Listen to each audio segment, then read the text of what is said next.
You know, I'm getting to be old, but in technology, 38 years, and you've seen these trends over time, and we've seen consistently that there's been, this move to centralization and then the move to decentralization in the history of computing. Where cloud has been a force of centralization for the last decade, but edge and IoT will be a force of decentralization.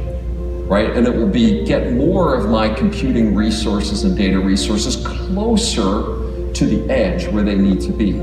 So we believe that this idea of hybrid becomes actually more critical in the future as you take more advantage of edge and IoT use cases as well.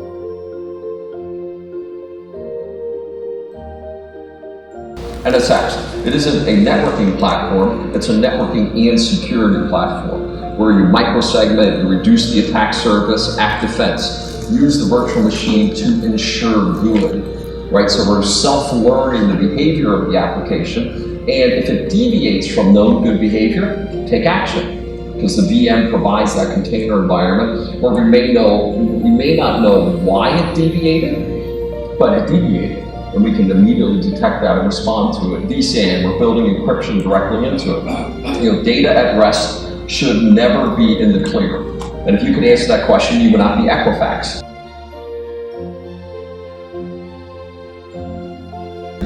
This was at last year's VMworld. I was announcing our HPI partnership with Michael Dell sitting and looking at me in the front row.